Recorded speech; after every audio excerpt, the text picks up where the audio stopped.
Apparently, index funds are the devil because they let you build wealth your whole life with paying minimal fees and taxes. And they help you avoid swindlers and grifters like Jeremy Financial Education. Woo! Welcome back to Strongman Personal Finance. My name is Christopher Belly. I'm a certified CPA accountant. I'm a long-term boglehead investor. I'm author of the book Stop Being a Broke Loser. It's on Amazon.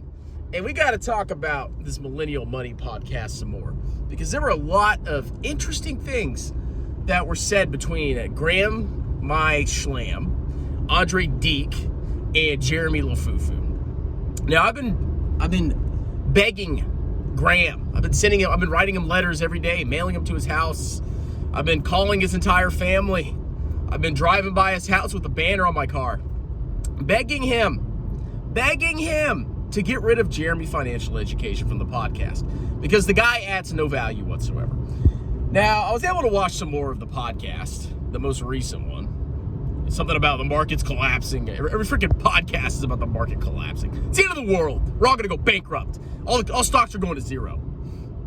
I was able to watch some more this morning because my son woke me up at 5:45. I normally get up at 7. I was woken up at 5:45. So there I was, sitting on the couch, watching the podcast. And what did old Jeremy LaFufu say about index funds? Quote, index funds are the devil. Now, Jeremy has some strong feelings about index funds, and I've talked about this in previous videos. Why does Jeremy not like index funds? Index funds deprive people like him of money. His whole grift, his whole, shtick is that if you give him your money, $2,500 every 2 years, $299 every 2 months, or $1,500 every year, I probably know his prices better than some of his sales reps, then you can have outstanding returns if you learn from Jeremy Financial Education's wisdom. 30% compounded per year. You could have hundreds of millions of dollars in retirement, and all you have to do is pay Jeremy Financial Education and listen to some of his unlicensed coaches. Yeah, that seems legit. So Jeremy has a thing against index funds because why on earth would you pay Jeremy a dime if you were maxing your tax advantage accounts and buying index funds? What additional value would Jeremy bring? He would bring none. So of course he hates index funds.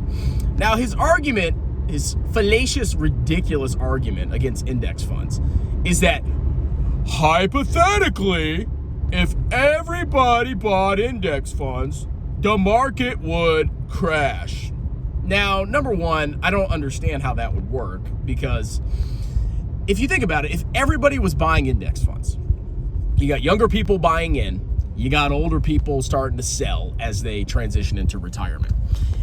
Index funds would just be, the market would be extremely predictable because we know every 2 weeks there's 401k contributions, there's automatic investments coming in, there would be minimal trading, and old people would be selling their stocks once a year, once every month, something like that. So I don't see how the market would crash if that was the case. Now, would certain stocks get more represented in the index over time? Absolutely. If there was absolutely no price discovery, the largest stocks would keep getting the largest amount of money. And they would almost grow proportionally, forever, perpetually into the future, or however it shakes out with young people investing, old people selling. That's kind of how it would work. But let me tell you what, ladies and gentlemen, nobody in their right minds, if they have an ounce of critical thought, really believes that every single person in the world is going to buy index funds. Now, if you look at index funds as a percentage of the market, it's a pretty significant chunk. I don't know the exact percentage off the top of my head, but index funds have definitely had a massive impact on assets under management. And a lot of these Wall Street losers and unlicensed scumbags like Jeremy Financial Education, they hate it. They hate it so much because they make money by saying, "Oh, I could beat the market. Give me your money." But then they charge high fees and have high turnover, which generates capital gains distributions, which lower your long-term returns. But whatever, that doesn't matter. They freaking hate it. Now, think about it. Is everybody going to buy index funds? No! Of course they're not. That's the most ridiculous thing I've ever seen. It is human nature, especially more with men, it seems like. Oh my God, that's sexist. Men are highly competitive. Women can be too. Oh my God, liberals. But men are highly competitive. And you see the vast majority of trading comes from men. So there's always going to be half the freaking population that looks at the stock market and says, okay, I can get 4, 5, 6% real returns going into the future. Or I could find the next 10x stock and retire early and be rich and have a Lambo. You're always going to have that. Always. And the more of the market that gets taken over by index funds, the more likely there's going to be a backlash from active traders. 100%. Because a lot of people in life are not satisfied with getting the average return, which in reality, the index funds give above average returns. May not make sense, but they actually do. So no, index funds will never take over the market. Next point. Index funds, there's multiple index funds. There's probably hundreds of indices out there. You got small cap value indices, you got large cap growth indices, you got this and that, international, emerging markets, blah, blah, blah, blah, blah, blah, blah. Now, even if everybody was only investing in index funds, people would be buying different index funds. 100%. They would look and they'd say, well, okay, the US market is overvalued, I think. I'm going to buy a bunch of international indices. Now, while it may not be as efficient as people buying and selling individual securities, there's never going to be a scenario where everybody's just buying VT, dollar cost averaging into VT. People will always try to use their brains, to their detriment usually, to try to outperform the market. I don't agree with that. I think you should just buy VT and let it run.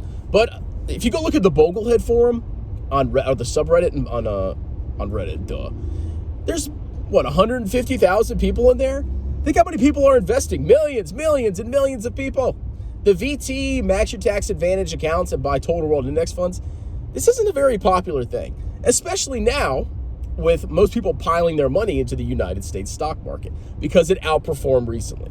People call me an idiot because I have 40% of my portfolio in international stocks. And they say, well, U.S. stocks did good. International stocks did bad, so buy U.S. stocks. I mean, come on. There's never going to be a time where index funds control the market. Ever. And we know that's not the case because we can look at all these stocks that have been freaking butchered. Butchered. Freaking, even Tesla's getting freaking wrecked, okay? Think about Facebook losing half of its market cap. Think about Netflix. I mean, holy crap, these companies are getting freaking crushed. If you see stocks sell off, individual stocks sell off 30, 40, 50% in a day or two, that doesn't mean that is pure evidence, that is clear evidence, crystal clear, that index funds don't control the market. I don't know what else to tell you people, okay?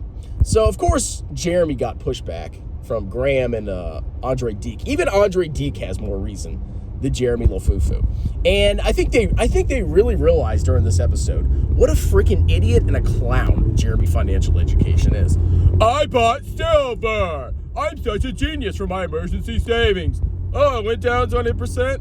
Oh, I have an emergency. Oh, I just lost 20% of my money in like 2 months.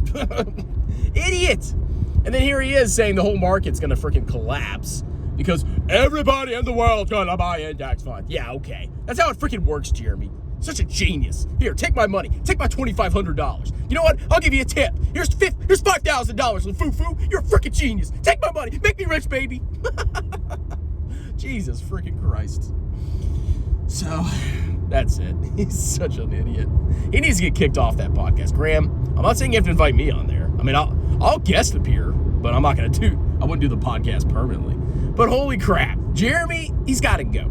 You got two reasonable people. Even your freaking, the guy that sits in the corner, the chaperone or whatever you freaking call him, the manager. Even he's smarter than Jeremy. Put him on the freaking panel instead of LaFufu. Jeez. All right, that's it. I got a couple more video ideas. Not about Jeremy, actually. But I have to wait till lunch, obviously. Because I have a job like a loser. Like a loser. Loser. All right, talk to you later. Cheers.